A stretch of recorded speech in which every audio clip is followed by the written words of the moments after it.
Yes, I see the email. Yeah, yeah. I asked to put her on hold. I absolutely see the email. You're not letting me talk, so I can't help you, Elizabeth. She's actually getting lucky that the show was being filmed, because if she wasn't, she'd be walked out of here today. What happens when a billionaire CEO goes undercover and encounters one of his company's rudest employees? That's exactly what went down on Undercover Boss Season 1, Episode 6, featuring Michael Rubin, the young CEO of GSI Commerce. In this episode, Michael swaps his executive suit for a warehouse uniform and a headset, all to see what's really happening on the front lines of his business. Before we dive into the drama, let's set the stage. GSI Commerce in 2010 was a booming e-commerce company that works behind the scenes for big retailers. And who is Michael Rubin? At the time of filming, Michael was one of America's youngest CEOs running a billion-dollar company.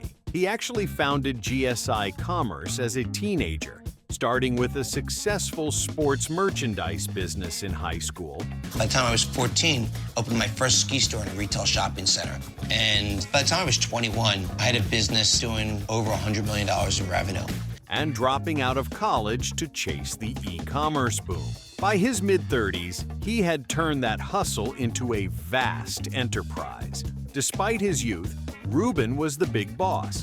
But on Undercover Boss, even big bosses have to learn what it's like to be the new guy again. So, Michael suited up under a fake name. He went incognito as Gary Rogers, a supposed new hire, and entered the world of his own employees. His mission? Find out what's really going on in the warehouses and call centers of GSI Commerce, the good and the bad.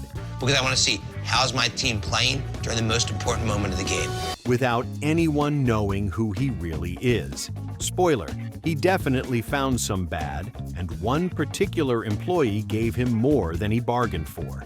Michael's undercover journey started humbly enough on the warehouse floor. What am I going to be doing exactly? You will be loading trucks. On day one, he worked in a GSI fulfillment center, loading boxes into a shipping trailer. Let's just say it did not go smoothly. Gary, real quick, make sure you're stacking it as high as you can when you got everything falling over. Despite being labeled a workaholic CEO, Michael couldn't keep up with the physical demands. He was stacking boxes too slowly and sloppily. He tried loading trucks with a seasoned employee named Rochelle, only to make a mess of that too. Boxes were falling over, and the trailer was a disaster because no one had trained him properly on how to stack high and tight. In fact, he got fired from a packing line job after just a few hours because he was making too many errors and moving at half the required speed. It's going to damage product, and it's going to have some unhappy customers. So, this may not be your stick. Imagine being the CEO and having a supervisor tell you your packing skills aren't cutting it. It was a humbling and somewhat comic moment. The boss literally got kicked off the line at his own company for poor performance. With bruised pride and probably a few sore muscles, Michael moved on to other frontline tasks. By now, our undercover CEO was learning just how tough his employees' jobs can be and how important proper training and guidance are. These early segments of the episode set a clear theme. Frontline work is hard, and even a successful executive can struggle without the right preparation. I thought when I signed up to do this that everyone was to say, wow, Gary's so great at doing these jobs, this is easy. I was absolutely wrong. But the real eye-opener was yet to come. Next stop, the customer call center in Melbourne, Florida, where GSI agents handle customer service calls for all those online orders. If the warehouse tested Michael's physical stamina, the call center would test his patience and people skills, and unbeknownst to him, deliver the biggest shock of his undercover stint. At the call center, Michael met the two employees who would show him the best and worst of customer service. On one end, there was Adam, a cheerful escalations agent with a big smile who made pleasing the customer. His number one priority, Adam believed in going above and beyond to keep upset callers happy. You know, they definitely will be satisfied and be calm by the end of the call. Great guy, right? If every employee were like Adam, this episode would have been a feel-good breeze. But then there was Danielle. Danielle worked the same job, escalations, meaning she handled angry customers all day, but her approach was the polar opposite. Her attitude was all about establishing control. She actually explained to Michael that when dealing with irate customers, you have to show the customer who's the boss. In her words, you should sound confident and put the customer in her place. At this point, she's not going to accept an after-the-fact credit, so you have to sound confident at this point and put her in her place. Yup, Danielle basically believed that disciplining the customer was the way to handle complaints. For a company built on serving clients' shoppers, this was a huge red flag. Michael, still undercover as a trainee, listened to Danielle lay out her customer handling philosophy. It was blunt and borderline combative. But don't we want to make her happy? We can't make her happy. If Adam was the empathetic, customer is always right type, Danielle was more the customer better not mess with me type. You can almost hear ominous music cue up in the background because this is where the episode's big moment starts brewing. Michael sat with Danielle as she took an escalation call, presumably to learn from her. Instead, he was about to witness a customer service meltdown firsthand. The stage is set.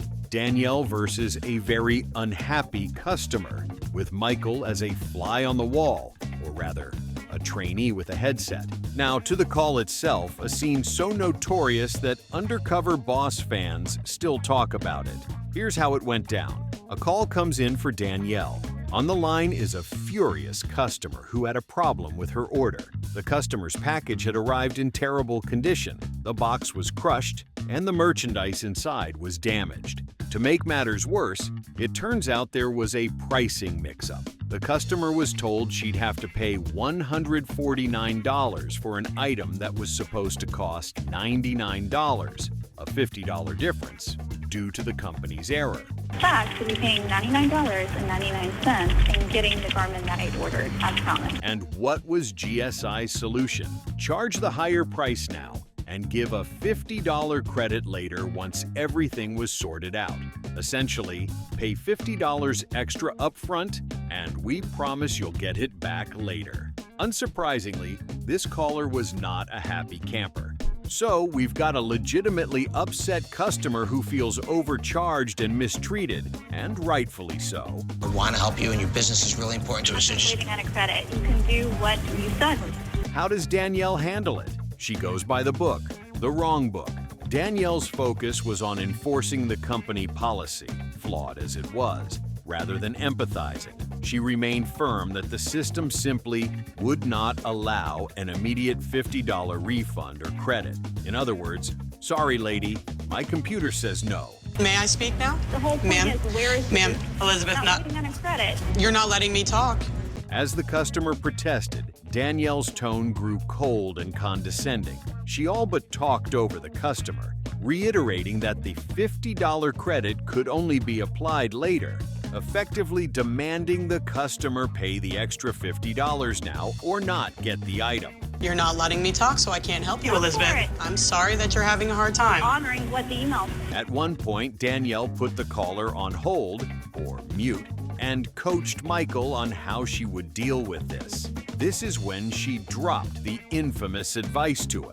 Just sound confident and put her in her place. Yes, I see the email. What I was Yeah. told. Yeah. I asked to put her on I hold. absolutely, You're not I getting absolutely it. see the email. Can you hold on 1 second, please? Her strategy was basically to assert dominance and show the caller who's in charge. This confrontation over the phone line was tense to say the least. Even watching it on TV, you could feel the cringe. Danielle's voice was dripping with frustration and a "you need to just accept what I'm telling you" vibe. It was the kind of customer service moment that makes you want to cover your eyes. Here's this frontline employee basically scolding a customer and refusing to budge, all under the watch of the company's CEO in disguise. She had an attitude with customers And then I said we would do an after the fact credit. Would you like me to repeat it? Witnessing his company's customer service train wreck in real time. How did he react? Internally, Michael was fuming. He later confessed that he was so mad at Danielle during the call that he almost blew his cover then and there. His face during the scene said it all. Eyes wide, a look of disbelief, probably biting his tongue so hard it hurt. This was not the kind of service he imagined his customers were getting. Remember, Michael's supposed to be an undercover newbie, not blowing his identity. So he had to sit quietly while Danielle essentially berated a customer, which for a CEO who prides himself on his business is like torture. He admitted that the way she handled the call was so unacceptable that he would have fired her on the spot if the cameras weren't around and if he wasn't undercover. Obviously, I didn't want to blow my cover, so she's actually getting lucky that the show was being filmed, because if she wasn't, she'd be walked out of here today, because I don't accept that. Think about that. The boss had to remind himself, stay in character. Don't fire her yet. To Michael's credit, he contained himself in the moment. He didn't blow his cover during the call, despite how hard it must have been to watch his customer get treated that way. But you better believe he took mental notes. This incident became the pivotal moment of the episode. The boss had seen enough, and he was determined to address it once his undercover role ended. For viewers, this was high drama. Many of us were probably yelling at our TVs. It's one of those reality TV moments where you're thinking, oh no, she didn't just say that. And is the CEO seriously listening to this? It was cringy and compelling, and it perfectly captured why Michael went undercover in the first place, to catch these issues in action. Michael did not mince words when he spoke with Danielle after revealing his identity. He point-blank told her that the way she handled that escalation call was unacceptable.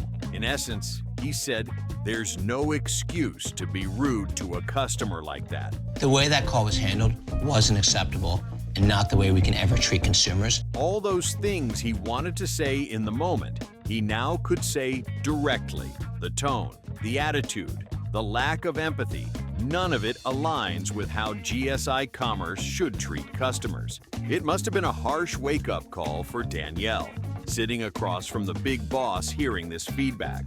Michael also dug into why the situation escalated the way it did. As it turned out, and as many viewers suspected, part of the blame lay with GSI's own policies and training. Danielle was enforcing a bad policy, making a customer pay for the company's mistake up front, and she hadn't been given the tools to fix it on the spot. In fact, we learned that Danielle had only received 2 days of formal customer service training before being thrown on the phones. Because I'm actually a few weeks into, I got 2 days of training, so much. And I understand that. Just 2 days.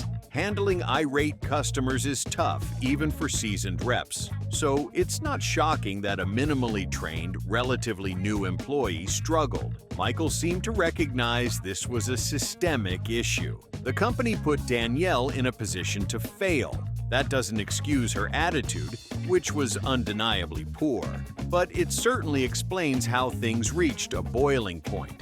On camera, Michael's solution was to offer additional support rather than immediate termination. A combination of us investing more in systems and more in training, making sure these things are clear, will make us a more successful company. Most definitely. He told Danielle she would be retrained in proper customer service. This was a chance to mend her ways, to learn the customer-first approach that Adam exemplified, and drop the combative tactics. However, the epilogue of the show revealed a twist. Even after going through retraining, Danielle was no longer with the company not long after the episode. In other words, whether by her choice or the company's, Danielle did not continue working at GSI Commerce for much longer. It's a bit ambiguous how that went down. The show phrased it gently, but the implication many viewers took away was that either Danielle couldn't adjust her attitude or GSI decided she wasn't a good fit. Interestingly, Danielle herself later commented that she was not actually fired on the spot and that no extra retraining was provided. She says she voluntarily stepped down to a different role and left weeks later. But from the audience's perspective, the outcome was clear. Rude service has no place in Michael Rubin's company. Thanks for watching. Want to see more? Let us know what topics you'd like us to cover next in the comments.